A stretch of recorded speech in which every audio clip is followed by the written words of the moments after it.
I think women should never wear too tight clothes because everything sort of looks terrible. Think of wearing a sari with a really sexy choli. And when I say sexy, I mean Kim Kardashian sexy. We had a big group of friends like Shobha and David Abraham and Sunit Verma. All of us were texting each other, sending pictures to each other, having a good laugh, admiring some things. At least Mooks didn't spend taxpayers' money. He spent his own money. You call him Mooks? Mooks. That's so cool. I tell the models, I said, you're going to wear a lehenga that is worth 5 or 6 lakhs. You have to have a bath and come. You have to be fresh. I thought she had the best kind of bus line in the entire wedding, it was amazing. I prefer women on stage who have quite a voluptuous figure. Right. In India, secure is the bride. So does it happen that since you have to show the chemistry, guys come close? The director or the producer will tell them. Sometimes they are married, they're young people, normal red-blooded. Why not? And when they're married? I don't know. Bol do! The wealth of information, the wealth of knowledge that exists in this country, nobody else has it. And I feel that the people of India built the nation much more than the government did. I mean, the British left us as beggars. There was no money for anything. If you take piece of Indian hand-woven fabric, it is more precious and more luxury than any Louis Vuitton bag that you could find.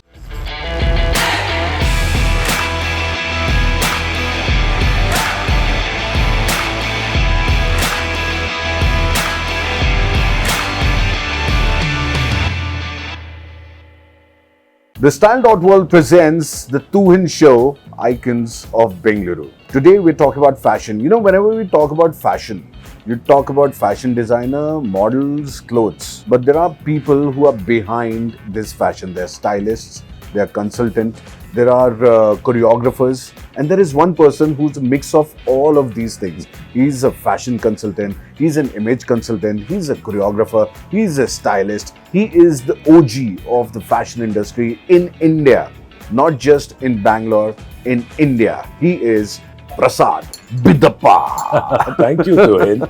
That was a great intro. Thank you so much. I like your glasses, and the white shirt and the glasses are standing out. Thank you. Do you choose your glasses like this? Do you choose the colors like this? I have a collection of glasses. Really. One thing I buy wherever I go, because in India you don't tend to get so much, and when you do, we have to pay 100% duty on it. Right. No point in buying it here. So I tend to buy it abroad. So abroad means where? Which is the best place this for you one to I shop? think I got in Austria. Okay. And I buy in Singapore. Okay. I bought my last pair in Japan. Wherever I go, I manage to pick up 1 or 2 pairs. But are you brand conscious कि ये brand No, का होना चाहिए? not at all. For me, it's the frame, the color. I don't care who's made it. And anyway, it's a big scam. You know that all sunglasses cost hardly anything to make, but you pay so much for branded sunglasses, like especially the big ones, Right. Armani and Dior. And the manufacturer from China told me all are the same. There's no difference at all. Right. So you're just paying for the name. How big a scam of fashion industry is? In India, I think it is one of the fairest. Okay. Because the work has so much of beautiful handwork, hand weaving, hand embroidery. I've just come back from the Sunit Verma show, Right. where the work was all done by hand. And each garment, which must be costing between 5 and 10 lakhs, had such exquisite embroidery on it. Okay. You feel it's worth paying for, when there's so much of handwork. Is it worth 5-10 lakhs? Well, when you calculate the cost of the fabric, the cost of the zari, the Swarovski crystals and beads that go onto Right. it, the amount of hours of hand labor, Yeah. and then you will find that almost 60-70% of the cost is from that. Right. Most designers do a 30% markup. Some do 100% markup. It's like that. You want to wear Sabyasachi, you will pay the price, Right. You want to wear Sunit Verma, you'll pay that price. Or if you want the copy, you go to Purani Delhi. Or to Surat. Or to Surat. Surat in Gujarat is the biggest center of copyists. Okay. What we saw at Couture Week and is going on all these days, they already must be copied and ready in Surat. Okay. Before we move on to your story, just give me a quick view. Your thoughts on the Ambani wedding which just happened? I enjoyed the wedding tremendously. I mean, where do we get a chance to see that kind of thing anyway? It is, yes. So I enjoyed it, and we had a big group of friends like Shobha Day and David Abraham and Sunit Verma. All of us were texting each other, sending pictures to each other, having a good laugh, admiring some things. Oh, the jewelry was amazing. You wouldn't see jewelry like that outside a museum. 500,000 crores, I don't know. Completely enjoyed the Ambani wedding. I really enjoyed it. I think it was also a gateway for India to the world that, listen, hello, we are here. Something to be proud of, and Yes. also to say that we can do this too. You see, nobody complains when King Charles is coronated and they spend millions of pounds on the coronation, and it's all taxpayers' money. At least Mooks didn't spend taxpayers' money, he spent his own money. You call him Mooks. Mooks. That's so cool. Mooks. I'm gonna call him Mooks now. Mooks Abe. Yeah. Mooks Abe. What a start to that. Awesome. 4 decades in the fashion industry. What was happening that time when you joined Ahmedabad, NIT Ahmedabad, and because that was the time everybody wanted to be an engineer, doctor, or a banker. India was an exciting time then. I mean, we're talking about just a decade after independence. We were still a very poor country. But you know, my dad was in the Air Force, my mother was an Air Force wife. They loved to party, they loved dressing up, they loved going out. And however they could manage it, they would manage it. Right. And look good. She'd always get the right sari. And, you know, it was something that I really looked forward to, watching them getting ready to go to a party. And the saris my mother wore, the parties they went to, the pictures we saw afterwards. We grew up in a very liberal kind of atmosphere. I mean, my father actually said, "What is design?" When I told him I'd gotten into NID, he said, "But what will you do with it? I mean, how will you earn a living with it?" And I don't think he understood till the day he died how I made my money. But I tried to explain the concept of advertising and how design works in so many fields. And fashion design in those days hardly existed. There were no designers. The big fashion magazine was Femina and Eve's Weekly. And both of them had an illustrator, a very famous illustrator called Dinu Vacha. She was a Parsi lady from Bombay. And she made exquisite drawings of wonderful, beautiful clothes, which of course nobody could make, but she could draw them. And then came people like Jeannie Nauroji, starting to do small fashion shows. And the first designer of India, who was Ritu Kumar, now she's the OG. You know, she started and then everyone followed. So it was basically the elitists who had traveled to West and wanted to bring in some Indian influence and showed people that what is fashion and what is a fashion show. The Indian influence hadn't started then. Right. In those days, we all wanted blue jeans and we wanted all the Western imported clothes and foreign jaake kya le aaya mujhe, you know, it was like that kind of thing, you know. So it was something that, I mean, fashion didn't really exist until I think the 60s and 70s. That's when fashion became the nascent thing and it became the thing that people were beginning to spend money on because people had a little more money. Right. We were such a poor country in the beginning. I mean, the British left us as beggars. There was no money for anything. You know, in those days, if you traveled abroad, your allowance was $20. What could you do with $20, you know? But by the 70s, things were changing, and that's when I went to NID. It was the finest institute. To me, still is the finest institute in the whole world, really, because it teaches you so much in terms of design.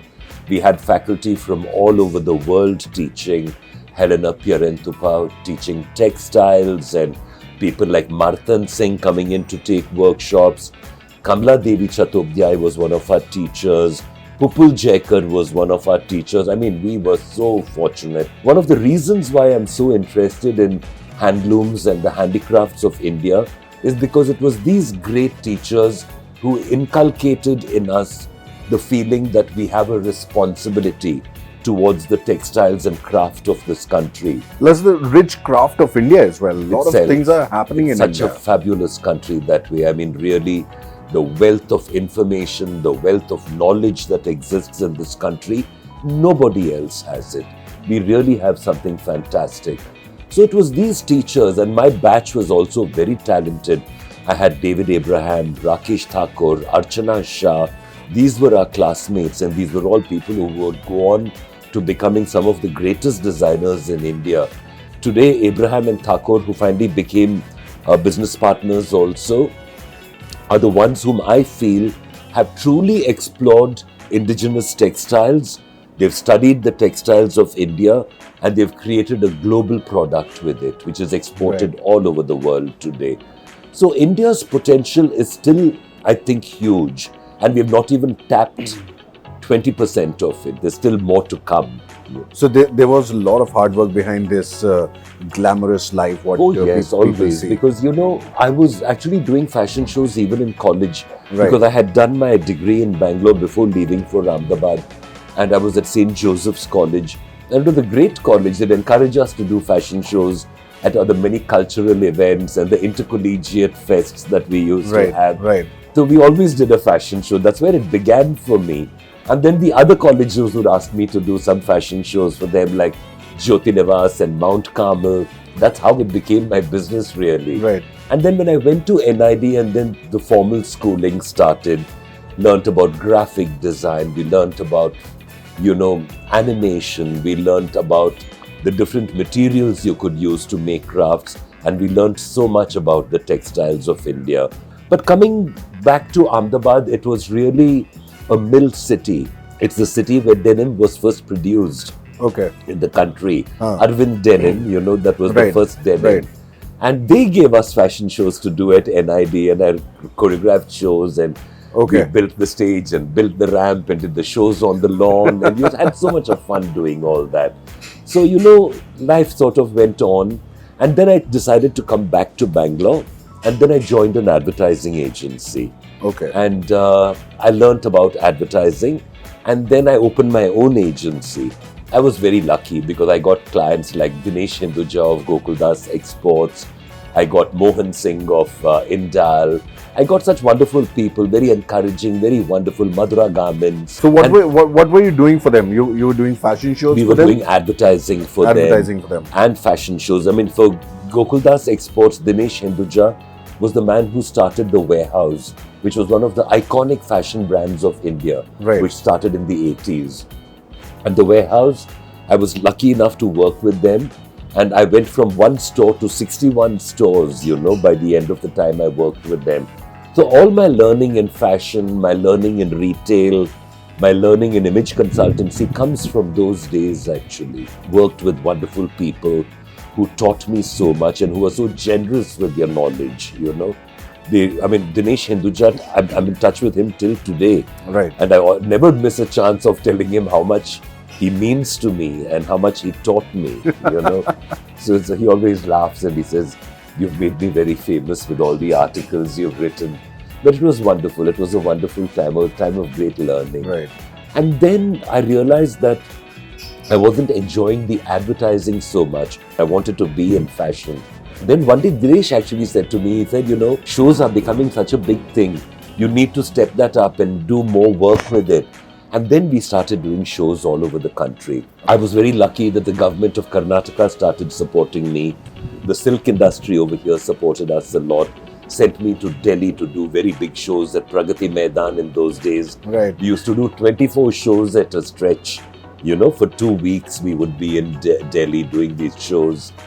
And those were also great learnings for us on how to put together big format shows, how to use models from all over the country, how to bring various designers together under a canopy. In a way, those were the precursors of the fashion week. So you started curating basically after you left. You're like, okay, because there was a need in the market. That's why it flourished, and of course there was some support which you were getting from the back, and of course your vision. And ready to wear was becoming bigger and bigger. Fashion was really taking center stage. People wanted clothes that were beautiful and different. And then the designers slowly started working. And from that first generation of designers, look at the names we have. Tarun Tahiliani, Sunit Verma, Rohit Bal, Abraham and Thakur, Shahab Durazi. it's a never-ending list of great names, and many of them are still working and still doing great work. Yes, I heard that Sunit, Verma, Rohit Bal, these were the initial people, and they were trying to bring in fashion. They were trying, because they studied fashion. Correct. And they wanted people of India to tell what fashion is all about. That is why they all got together, formed their own FDCI, and all. Yes. And that said, also okay, happened much later. Let's do it together. I think the FDCI actually happened in the late 90s. It started coming together. Lakme Fashion Week was another thing that helped the fashion business a lot. So, India grew up in a way, and matured. And then, of course, people used to say, you're an overpopulated country, you have too many people, but that became our strength. That became the huge market that we are today. And that, of course, was the middle classes educating their children, sending them out to study. That really made everything come together. And that's one of the reasons why India is so dominant today. It's because the 70s, the 80s and the 90s, the middle classes of India really concentrated on building the nation. Right. And I feel that the people of India built the nation much more than the government did, Fashion industry is one of the industries where people started freelancing first. They're talking about their designs, they were trying to promote their designs. Then there are like fashion choreographer like you, and then models and all. Everything was freelancing that time. Yeah, it was. There was no real order to it. But, we were kind of 360 degrees kind of integrated because we trained models. Right. In fact, my model training program is almost 30 years old now. And we've trained models from those days, I think we managed to create some of the biggest faces in the industry too. I mean, as models in Bangalore, Deepika Padukone started here, Anushka Sharma started here, Jacqueline Fernandez started here, boys like Arjun Rampal, Dino, John Abraham, they all started out of Bangalore and did so well. So it came all out from the model hunt you started, and everyone you touched became gold. What was the prasad you gave them? Discipline, I think, in the end. Because, I was in Couture Week, and a lot of the choreographers and models came up to me and they said, you have sent the best looking models to the industry. Yes. And many of us over here are from your stables, And I just thought to myself, it's actually because we taught them to be very good human beings. For your welcome, we have the band also running in the background. So, the models also, when they go to Bombay and Delhi, a lot of the choreographers tell me your models are very well behaved. Right. They're very disciplined. They come on time. They're always fit. They're always fresh. Because that's what we teach them.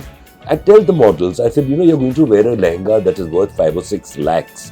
You have to have a bath income. You have to be fresh. You can't compromise the garment in any kind of way. Even before the show begins, we encourage the girls to go to the restroom.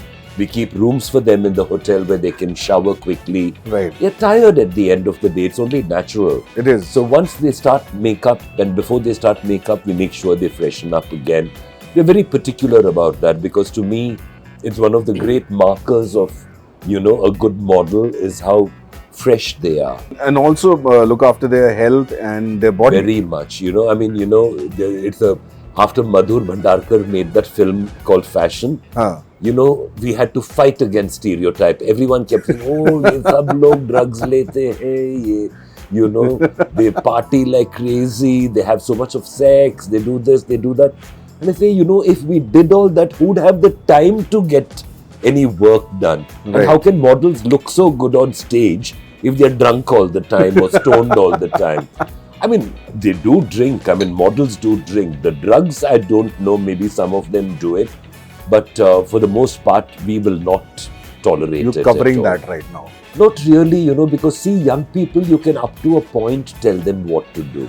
As long as it doesn't impact on my work, I'm fine. I said, you're free for a weekend, you go do what you want to. But if you're reporting to me on Monday morning, you will come looking like you've come from a sauna and a steam and a bath and worked out and fresh and energized, because...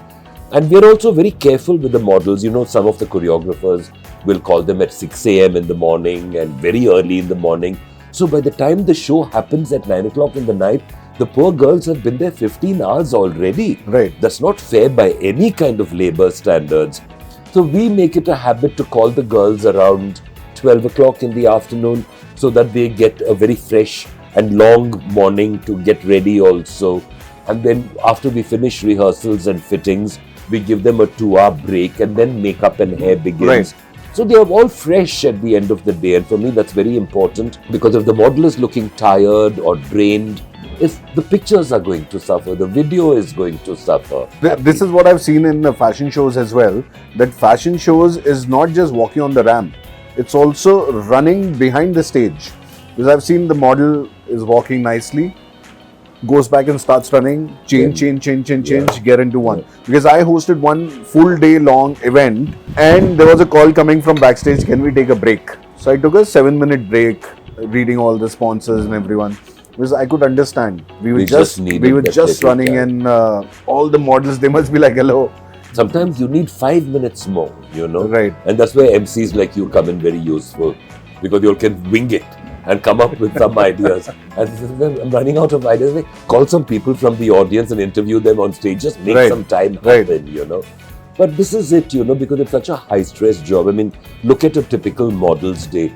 Report at about 10 o'clock in the morning. And you go straight into fittings and trials which can take 2-3 hours. You're standing, you can't even sit down.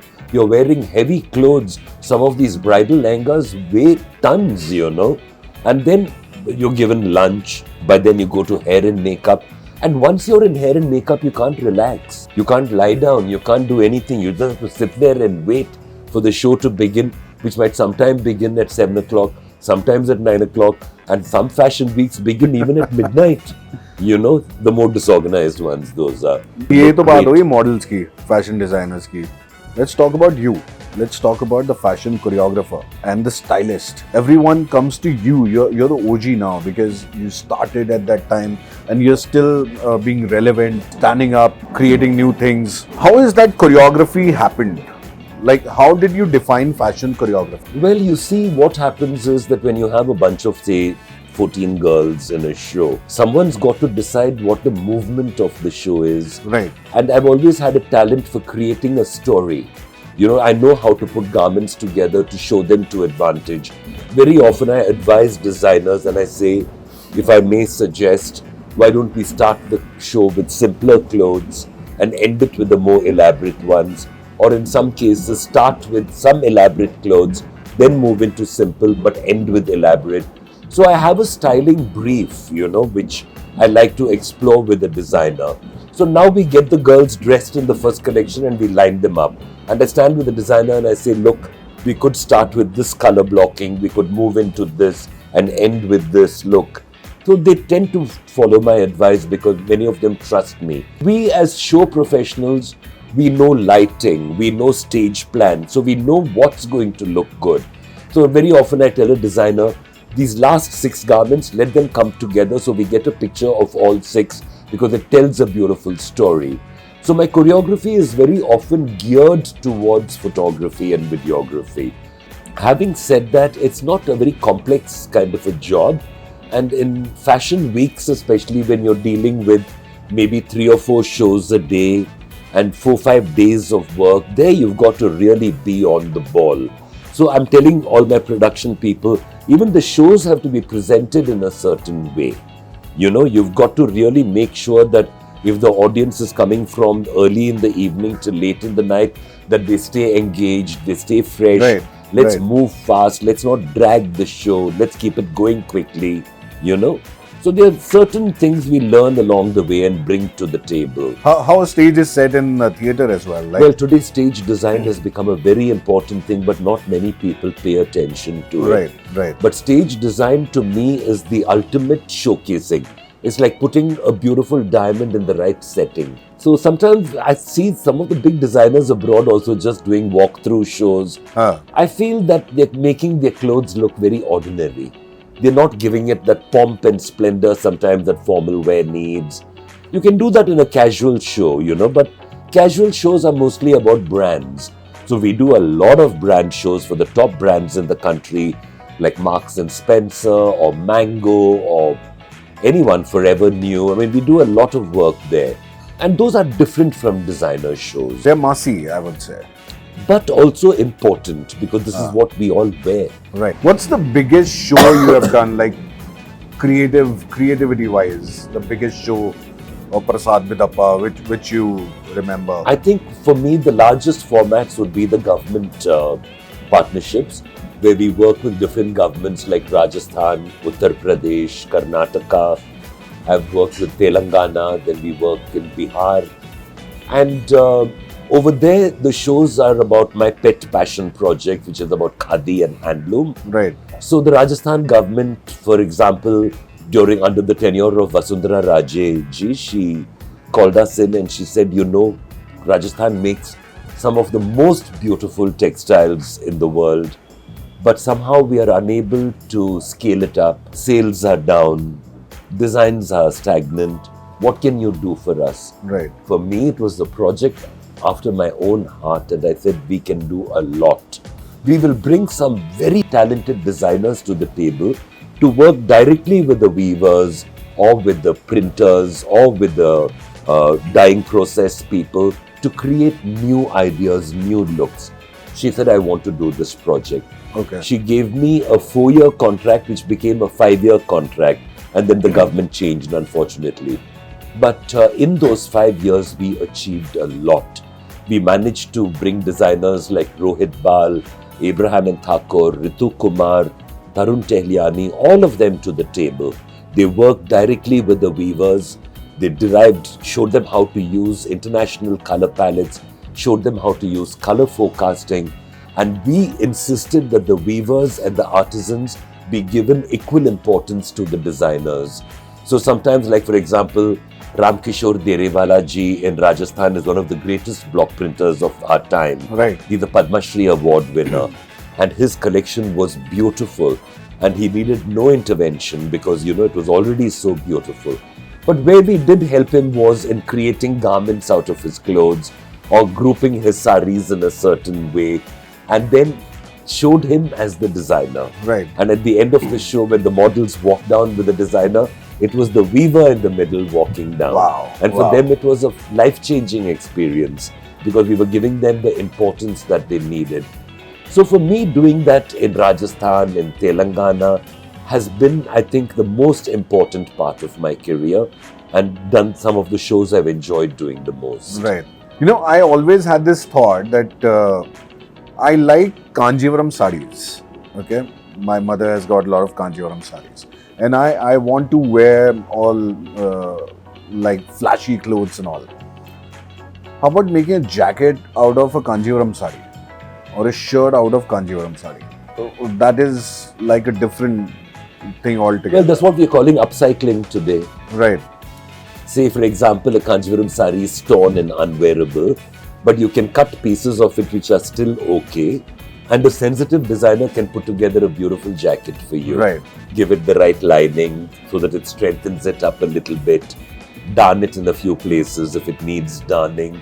Because you see, the great saris of India were not meant to be cut up.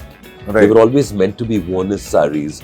So if you start cutting it to make an outfit of it, there's a tremendous amount of wastage. Right. You know, because of engineering. It should start from the groundwork. Preferably. Where the Benares people have done a great job of it. Okay. Today, the Benares people are weaving fabrics that are meant for dressmaking to be made into ghagras and cholis and things like that. Because the handloom saris of India are truly great. Nothing can even come close to it. Right. So what I'm trying to tell the world is that if you take a piece of Indian hand-woven fabric, it is more precious and more luxury than any Louis Vuitton bag that you could find. Because at the end of the day, an LV bag is beautiful, but it is mass-produced. Right. A lot of it is made in a factory. Only the final finishing is done by hand. Whereas a Benares sari, from the moment of you farming the silk and picking the silk and reeling the silk and spinning it and weaving it and dyeing it and doing everything handmade on it, it's all handmade. Can you imagine the amount of energy invested in that fabric, which a machine can never do? Getting back to it, it's like I feel that India is a treasure trove of ideas, of things, of products, of people. And if it all can come together, I mean, there's nothing to stop us from becoming the next big superpower. That is what I wanted to ask, that how would you tell people to wear Indian fashion up your sleeve? For example, if you're right now, kurtas and saris, they're mostly worn when there are occasions, but not in everyday thing. Even in India, if I'm going to office, can I wear a kurta? No. Well, if you wore a kurta with a bandi jacket, you could. Like some hotels, for example, now instead of having only Western kind of designs, I think the Taj has started creating a lot more Indian viewpoints. Right. ITC has started creating a lot more Indian viewpoints. The girls are wearing pre-draped saris. It's infinite. I mean, the possibilities are really infinite. But having said that, you see, workwear has to be tough.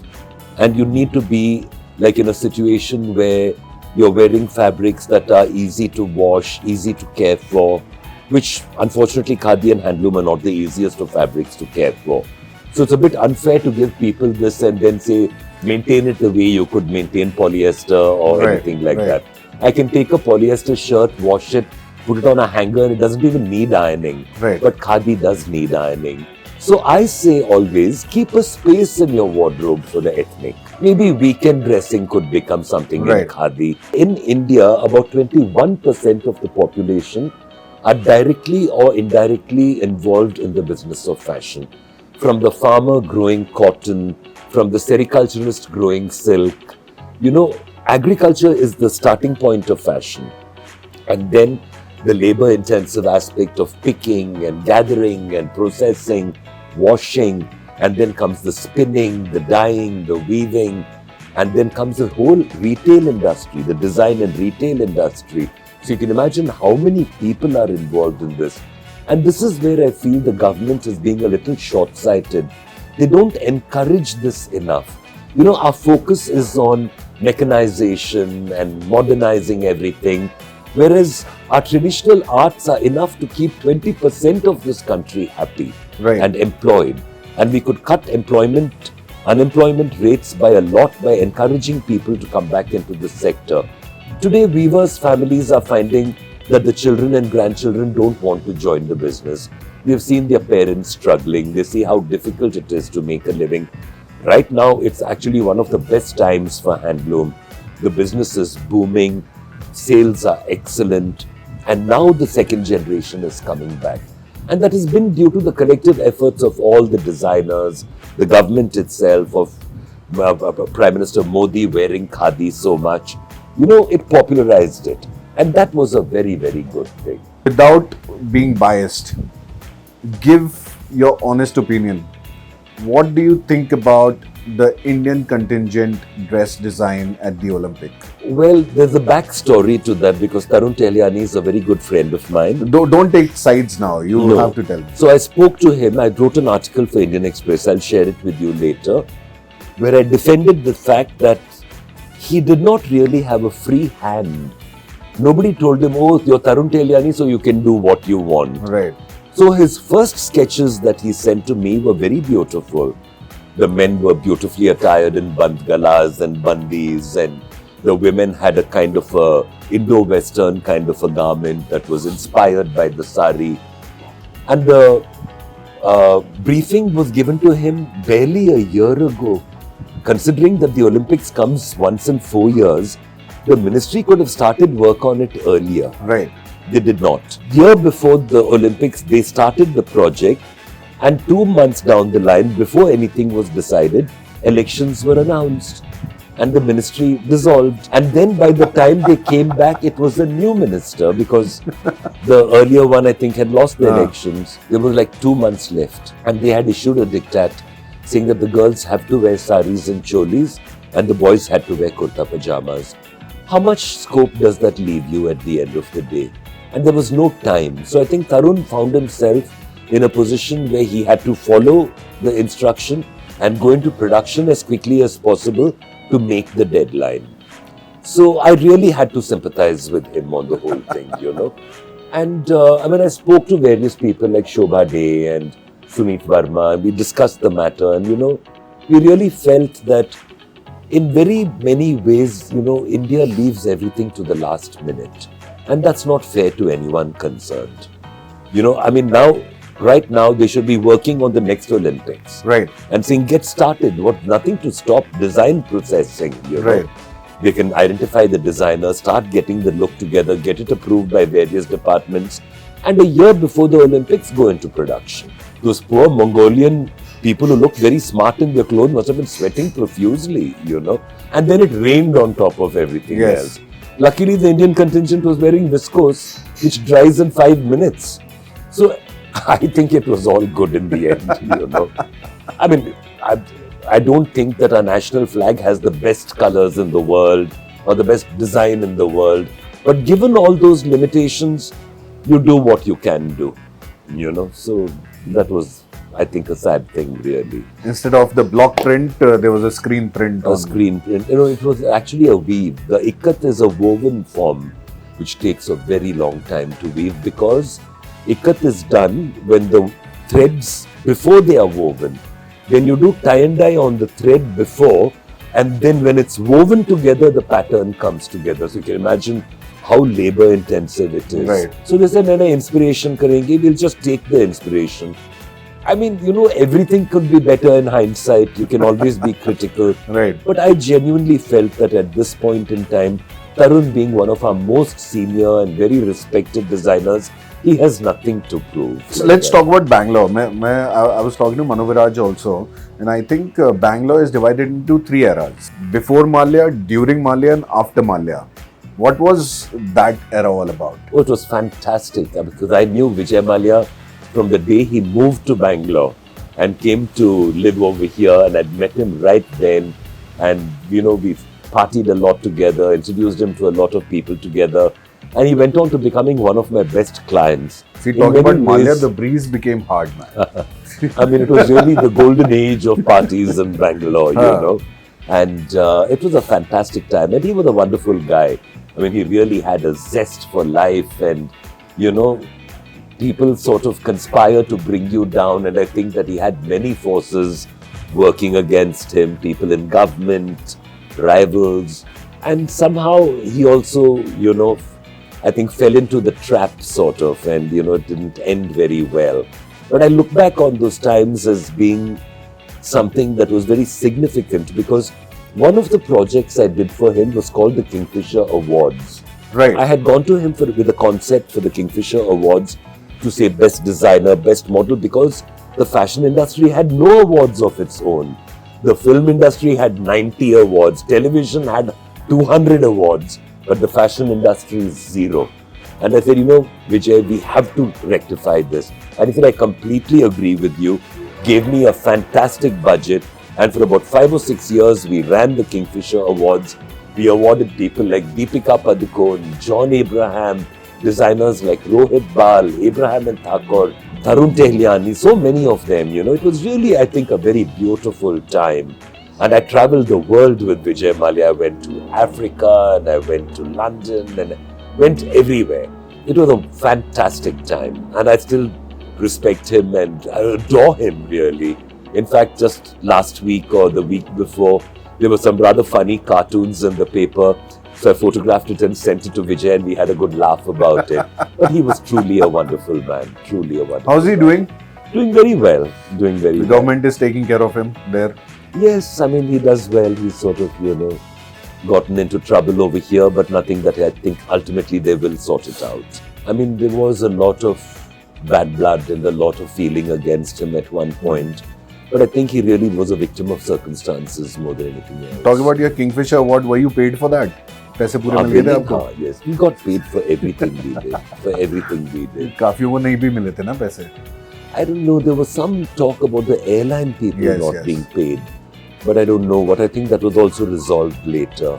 But we never had a problem with him at all. Let's come back to you now. Prasad Bidapa, you started the manhunt. You started the Prasad Bidapa. The Men's Fashion Week. Men's Fashion Week was there. Kingfisher Award was there. So you put Bangalore on the India map for the fashion. This is the fashion hub. A lot of famous faces are coming out from Bangalore. So why Bangalore was the fashion hub? What was so special about Bangalore? I mean, I'd love to take credit for putting Bangalore on the fashion map, but I really cannot. Because you see, Bangalore was the center of garment manufacture from independence onwards. And that's why we had the biggest exporters all based in Bangalore. One of the reasons the big brands from the Birlas, like the Arvind brands, the Madura garment brands, why they all came to Bangalore was because manufacturing capacity was here. The exporters were here. They could make clothes for Louis Philippe and Van Heusen and Alan Solly and Dockers and all the big brands that came afterwards. Our manufacturing capacity is superb. That was one of the reasons why I survived, because there was a fashion biosphere over here already that I was able to lock into. I took Bangalore on the fashion map in the way that we started doing shows all over the country. We were promoting Bangalore models, Bangalore designers, the textiles of Karnataka, the silks of Karnataka, and I think that's where I really made my name. And of course, all the supermodels coming to Bangalore, like Meher Jaisia, Madhu Sapre. Oh yes, they all came here for all our shows. Meher did all our shows. Madhu Sapre did a lot of work with me. I was very fortunate to have worked with some of the greatest designers and models in the industry. But you know, now there are no famous faces. Like in fashion industry, we see the famous faces like Milind Soman, Madhu Sapre, Meher Jaisia, John Abraham, Dino Moria, Bipasha Basu. These were all the model faces. And we knew that, okay, these are the models. Now there is nothing. But there was also much less competition then. Fashion shows were not as, frequent as they are now. So there was a kind of an ecosystem that created celebrity and stardom. We do have famous faces today.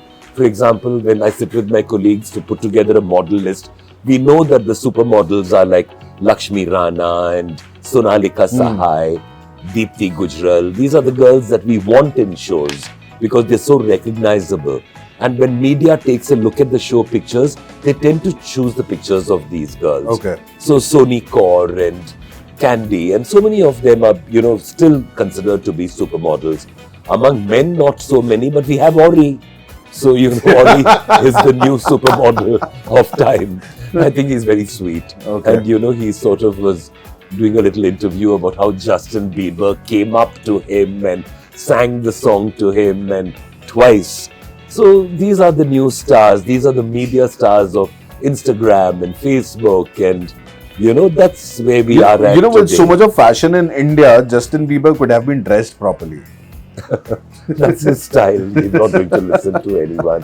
I mean, I'm sure that I'd love to put him in a Manish Malhotra Bandgala and make him dance, but he's not going to do that. Or at least make his boxers a bit designer. Also brocade. Yeah, some brocade, some silk coming out. But you have to admire him for being who he is, and saying that I'm not going to change, because if he had worn that Manish Malhotra or Tarun Tahiliani Bandgala, nobody would have recognized him. Because Right. you see, that's also part of their branding.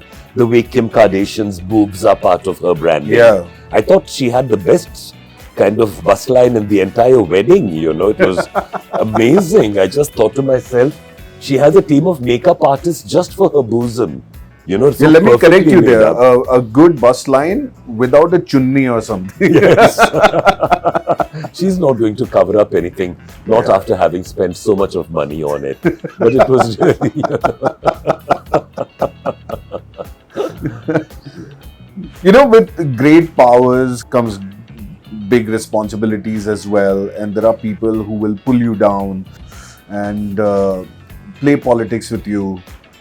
What are the rumors and controversies you want to talk about? I've really been quite lucky in my life because I've never engaged with anyone in a negative way or gotten into fights with anyone in the industry. I've always been a very supportive person, and being older than most of them, I think I'm more mature. Right. So, I mean, occasionally, you're doing a show for someone and someone uses influence and takes the show away from you. But I really can't be bothered. I think to myself, that's your loss, buddy. But any controversy you want to... Give me something scandalous. Give me a scandal.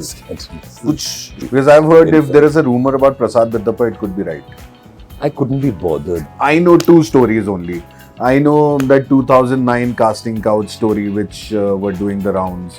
And then you came out clean. You're like, listen, No, I I'll don't tell get you, into all these things. It's a very funny thing, but till today it happens.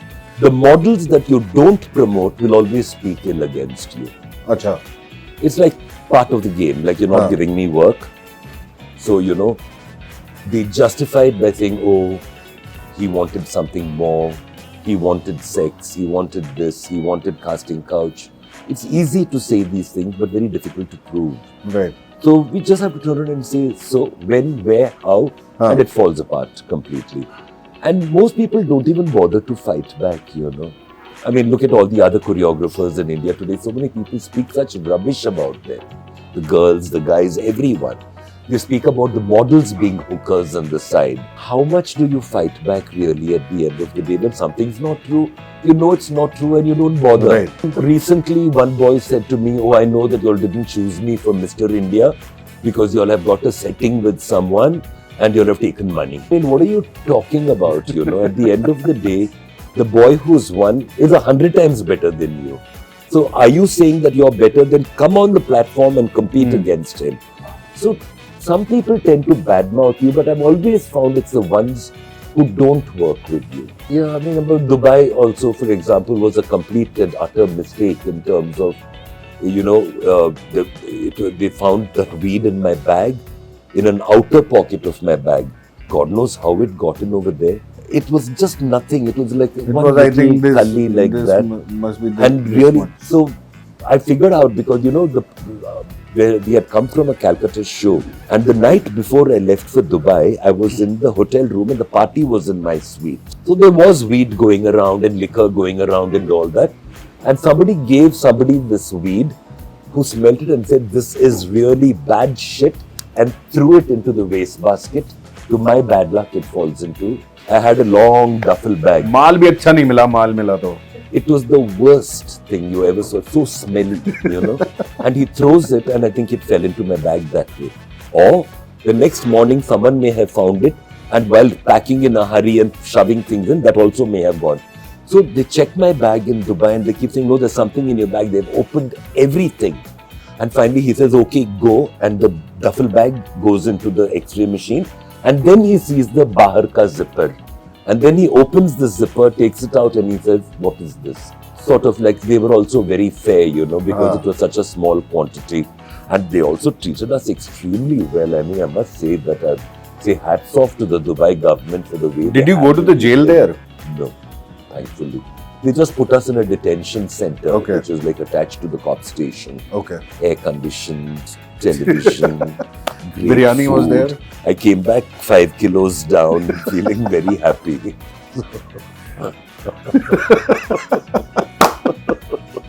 Fresh I was looking. Then, no stress, no strain, sort of relaxed. I'd never had a holiday like that in my life. Those 2 weeks that I was over there was fantastic, really.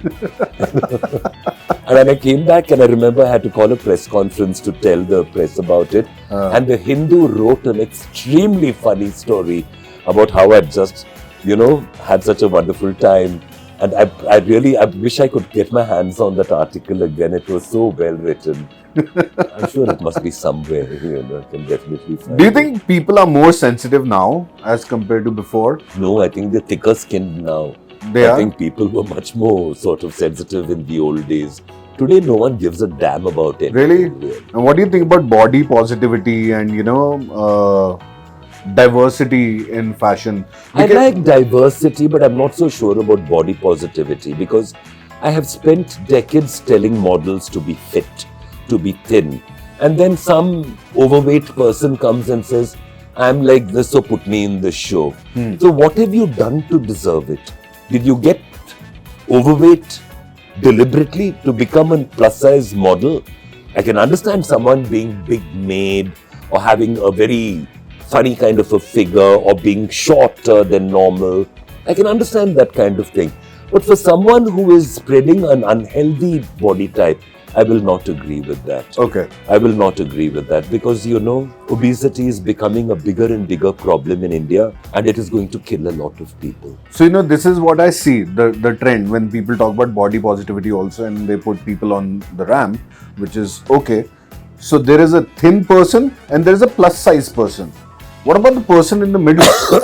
See, I'll tell you quite frankly, I prefer women on stage who have quite a voluptuous figure. Okay. I don't like very skinny girls because I feel that's also an unhealthy body type. Especially if I'm doing bridal, a sari or a ghagra choli, a girl with an hourglass figure looks fantastic in it. Right. Whereas a girl with a very thin figure, everything looks like it's falling off.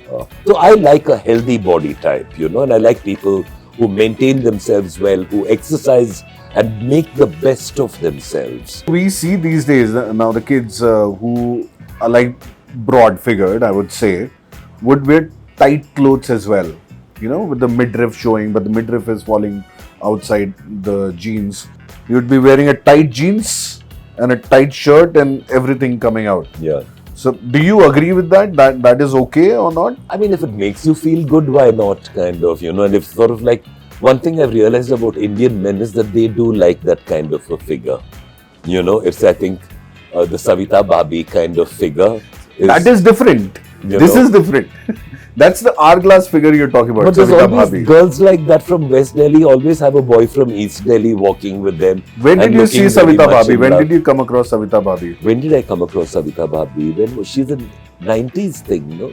No. 80s? It's a 2000, early 2000s.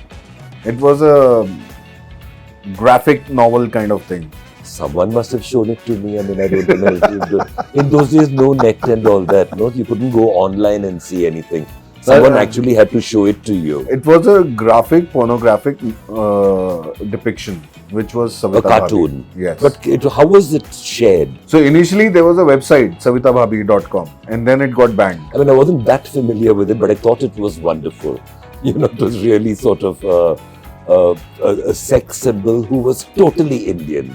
Till the time she's wearing clothes. Till the time she's wearing clothes. But I mean, it's sort of like, sex exists in India. That's why we are overpopulated.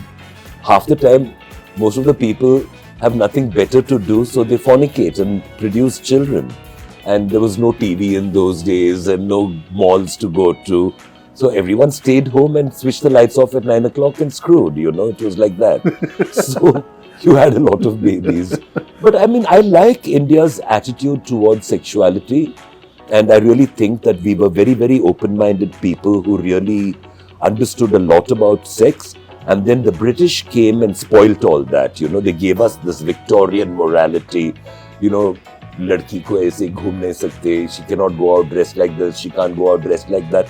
Those were all values that we got from the British. So I don't agree with it at all. On the other hand, I'm not saying that everyone has got to be like, completely out there and open. But I feel that we need to have much more sex education in our schools and colleges. Right. We need gender sensitization. We need these kind of things. Do you know that India was the first country to accept and celebrate the Ardhanarishwari? The trans, the gender fluid. And I really feel proud to say that I can go to Khajuraho and find a beautiful sculpture over there depicting the act of copulation, or I can find a Ardhanarishwari statue in another temple. I mean, this is fantastic. But there is a new trans culture which is rising in the US and other places, where people say, I identify myself as a lady, but the person is a man. So the man wants to go to the women's loo. So do you think those kind of rules should come here, or just follow the law, normal law? Why not? At the end of the day, we've lived with hijras all our life. As a community, they are part and parcel of our society. So those people are totally different. That's okay. But now, today, I will stand up and I say, I identify myself as a woman. I'm saying that we come from a background which can accept the hijra, have them at your child's naming ceremony, have them at the wedding. Then why this divide? So today, if some man, a designer called Swapnil Shinde decided that he wanted to be a woman, then there was another wonderful friend of mine on Instagram who's also become a woman and looking more and more beautiful every sort of year. And I just think, if it happened to you and me, and this is how we wanted to live, would we put up with someone saying, no, you can't do it? Why would we? And why should they, therefore, not have the freedom of expression, I mean, I was joking with my wife the other day and I said to her, you've got such beautiful saris. Shall I borrow a couple of them? I'd like to wear a sari and go out. Just having a good laugh about it. Like Sylvie. But at the end of the day, why not? It's sort of like I feel that people should be exactly whom they want to be. I mean, I encourage my children to do that. I encourage the young models to do that. I said, find yourself and be that person. Don't live life in disguise. Don't live life as someone you're not, because you will be unhappy. I want everyone to be happy and be what they want to be, really. So you are into image consultancy as well, and I was looking at one of your videos where you are telling the ladies how to give answers in beauty pageant, the questions which are asked. Now, all these questions are age-old questions. It's the same kind of questions. Like, what will you do once you become a Miss World or Miss Universe? They'll say, okay, I'll do the upliftment of poor and world peace. So why there are no new questions coming out? Why there are those old questions or smarter answers? I mean, the Miss India is actually given 100 questions when they're preparing. They're given 100 questions, sometimes even more. And we try and take them through this. But what I try to explain to the Miss Indias and the Mr. Indias is that there have to be some causes that you believe in. Right. It's not just manufactured answers. You've got to answer with truth, You've got to answer with something that's a part of yourself. Don't just say, oh, I believe in charity and I do this and I do that and I give beggars 50 paisa on the street, because that's not what we're talking about. Say, if you are keen on being a Miss India, then identify a cause that you feel good about, either working with old people or working with children or rehabilitating prostitutes if that's what you want to do.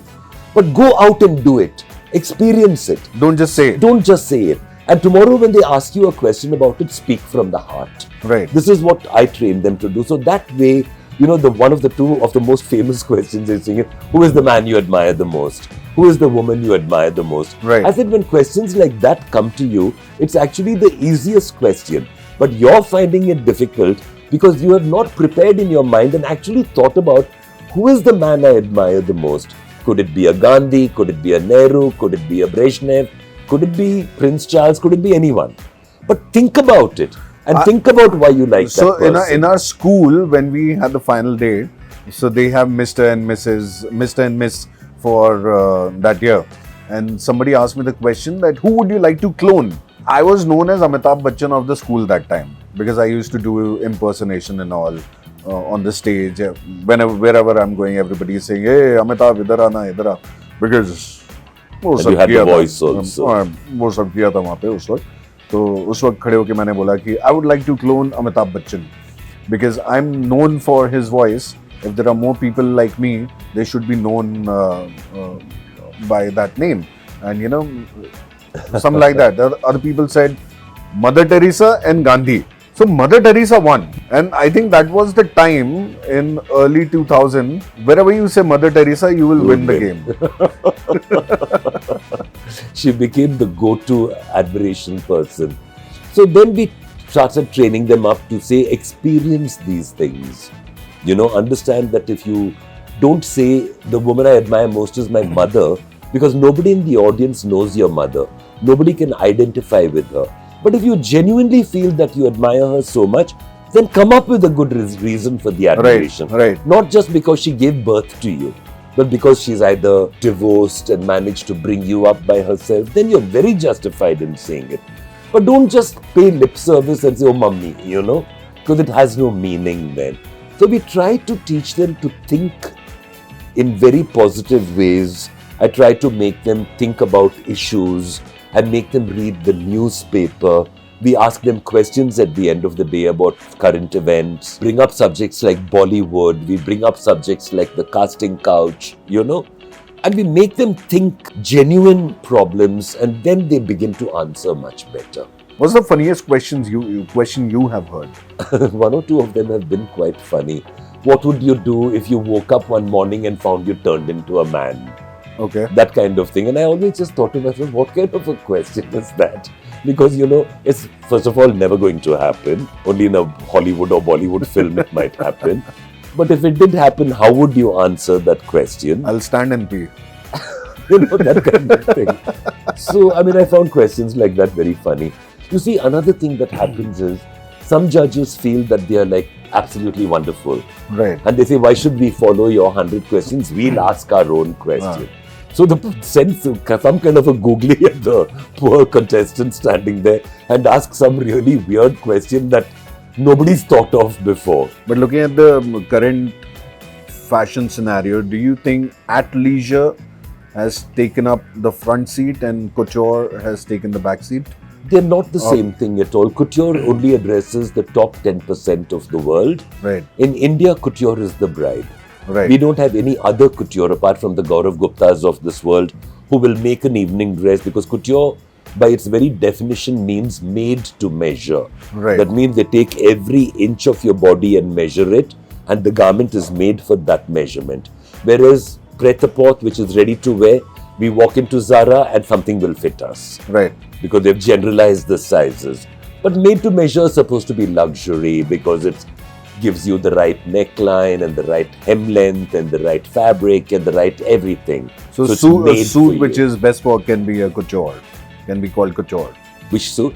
A three-piece suit, what A three-piece suit, if it's made by Armani, could be called, in the men's fashion term, we call it bespoke. bespoke. So it's made to measure, but for a man, So Right. Which models have given you tantrums? And how do you deal with those tantrums? we just drop them. That's the last time they'll ever work.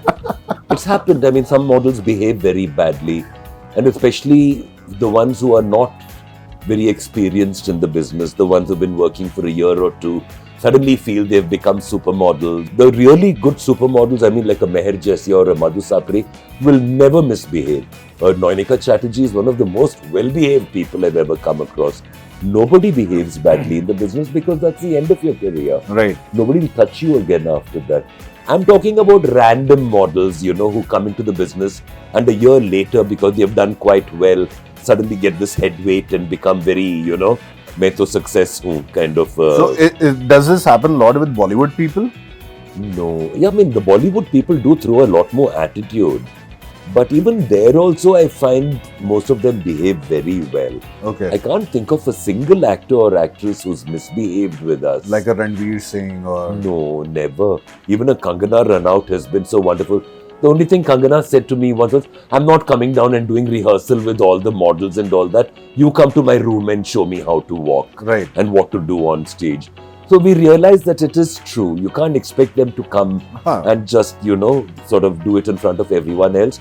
So now as a rule, we send one of the senior choreographers to the stars suite where they are taught how to do the pattern of choreography, and they come back and do it.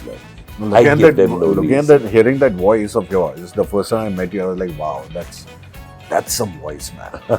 Thank you. What's the best compliment you have received for your voice? About my voice? Yes. Amitabh, I was doing a show with him in Bombay with some children, and I said something and he turned and looked at me and he said, I thought I was hearing myself. Achha. So that was a very big compliment for me. He was quite wonderful. Was it like he turned and like... We were sitting on the stage together. मुझे तो लगा कि मेरी खुद की आवाज में सुन रहा हूँ. Something like ये तो that. प्रसाद साहब की आवाज. प्रसाद क्या? I thought to Kamal myself ki that his voice was exceptional. Very lovely person. I mean, he gave us a donation for the children that evening. I'll never forget. He asked me, how much are you trying to raise? We were trying to send 5 disadvantaged kids to America. They'd been invited by Brown's University. So we were trying to raise money, and then we decided to do a fundraiser in Bombay. And we said, is there any way we can get Amitabh Bachchan to come? So rang up my good friend Shobha dear. I said, Shobha, please help me get Amitabh. And she connected us to Amitabh Bachchan, and he agreed, saying, if you do the event on a Thursday at Land's End in Bandra, and if it's at 5 o'clock in the evening, I will come because it's the only half day I get from shooting KBC. And I'll be returning home at that time. At 5 o'clock, I pass the hotel. I can come for an hour. And he came exactly at 5 o'clock. He came. The Taj were thrilled, and they gave us the place free of cost, and we did the fundraiser. Wow! And then the children had to interview him at one point of the program, and he was so impressed with them. These were the children of Parikrama School, disadvantaged children who came from backgrounds where their fathers were either watchmen or, domestic help and things like that. And at the end of the event, he said to me, he said, how much are you trying to raise? I said, our bill is at about 13 lakhs to send the children. He said, I'll give it to you. He just called for his checkbook, signed the check and put it in my hand. Now we'll move on to the rapid fire. There's so many questions I want to ask. Like, do you gossip? Who do you gossip with? Shobha Day? You guys must be gossiping all the time. Yes? Yes. What do you gossip about? Everything. David Abraham and Shobha David Day? is not a gossip so much, but we chat a lot. You know, working with the government of India is not an easy thing. I'm a champion at working with them and I find it difficult. So you can imagine how difficult other people can find it also. Do you guys gossip about actors, actresses, Yeah. relationships? Whatever news we get. Aishwarya and Abhishek's was, I think, quite the trending topic at one point. Who's seeing whom? What's happening between, what is Katrina Kaif's husband's name? Vicky Kaushal. Vicky Kaushal and that sweet girl Tripti Dimri. So how come they have such chemistry between them? Is anything happening? But you see, that goes with the territory in Bollywood. Everyone gossips about it. So it happens because you need to create a chemistry. Yeah, so do they come and I close? just keep thinking to myself, we really should let all this go now. So does that happen that since you have to show the chemistry, guys come close? I'm The sure director they or the do, producer at will least tell them. sometimes when they're unmarried, they're young people, normal, red-blooded. I mean, why not? And when they're married? I don't know. Bol do! Many of them settle down quite well. See, or at least they tried to. So, Okay. Well, no one's confiding in me, so I wouldn't know. So. Let's get into the rapid fire. come. Now, since you're into image consultancy as well, tell me 3 things men should always wear. I think a man should own a beautifully fitted pair of blue jeans, a great t-shirt in the new silhouette. He must have a band gala because I think a band gala is really a royal Indian look. You can wear it with jeans, you can wear it with a dhoti, you can wear it with pajamas, a churidar, shalwars, anything. But a band gala is a must. Right. The other thing that a man must own, I think, would be a dhoti because it's truly, to me, the male equivalent of the sari, which I find is the most perfect garment in the world. Okay. Imagine taking a piece of cloth and we have 90 ways of tying it, each one of them more beautiful than the other. Right. So that's perfection. So the men's version of that would be the dhoti. I think instead of draping the sari, you can wear it like a dhoti. You can wear it in many if you ways. don't want to sometimes drape I'll wear a sari as a dhoti also. 3 things women should never wear. I think women should never wear too tight clothes because everything sort of looks terrible. And you should always be fitted very properly. And women should never follow Western fashion blindly, Indian women, because you have to explore Indian costumes first because it makes you look regal, it makes you look like a queen. So the next time you want to go somewhere really important, think of wearing a sari with a really sexy choli. And when I say sexy, I mean Kim Kardashian sexy. I was about to like say that. Yeah. But then you have to spend a lot of money. Well, some of them are naturally blessed, so they don't have to. And a good bra can make you look even better than you are. We have Marks and Spencer in India now with the best bras, so why not that? 3 things people should not talk about. 3 things that people should not talk about is their sex lives, which I think should be kept immensely private. Their true opinion of their friends, which should also be kept very private. And I think that the last thing you should not discuss ever is politics. Because it makes people fight like crazy. Oh yes. So really you should avoid the subject of politics. It can make and ruin a family as well. Ruin a family, truly. Yeah. 3 things women should always carry with themselves. I think women should always carry the most beautiful fragrance because I love the way women smell after a bath and when they put on their perfume, they smell so wonderful. I don't like women who wear too much of makeup and I really feel that the basics are that you need a very good lip balm or a lip tint or a nice lipstick that's not too bright and obvious. And you need a kajal pencil for your eyes. Right. Besides that, you don't really need anything very much. Yeah. And 3 things you should not tell a woman. Never tell her that she's looking bad, ever. Ever. And then don't ever tell her not to drink or smoke, because that's her choice to do. Right. And never tell her whom to marry. Always let a woman marry whomever she wants to, because otherwise she'll turn around and blame you for it. And never say the food was bad. What you cooked. Never diss their cooking. So who would you swap your wardrobe with if given a chance? My wardrobe is pretty good in terms of it really has a lot of treasures from many years in it. So if I swapped it with someone, it would be actually no one. No one. No, because I really have a range of clothes, both ethnic and Western clothes, some of which are 40, 50 years old, and I've still maintained them and look after them. So I don't know whether anyone looks after clothes the way I do. So my collection's really special. If I had to exchange like what I have with what someone else have, I'd choose Nita Ambani. She can give me all she has and I'll give her all I've got. Nita Ambani showcased the wealth of India and the new India like nobody else could. She really did. Yes. She really did. What's the fashion trend you don't understand? You know this thing about wearing jeans around your hips? Okay. Almost falling off? I thought it was the ugliest trend I ever saw. And men wearing skinny jeans. I hate that look. And now the jeans have become wide and baggy. It's looking even worse when a man wears skinny jeans. So just stop right now. What's the weirdest thing you have ever bought? I once bought some surma, which was supposedly from Mecca, which I knew I'll never use. But because it was surma from Mecca, I wanted to buy it. I bought it. You never used it? No, my daughter doesn't use it. My wife doesn't use it.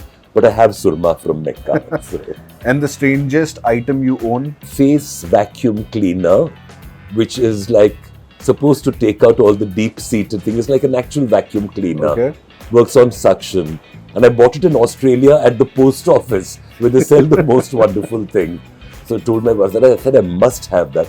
So I used it once and got red circles all over my face. Oh, I never used it again. But it works. It works? It works. What's your useless talent? Bowling. Bowling? I'm a very good bowler in a bowling alley. Huh. I'm very good, but I've never taken part in a competition.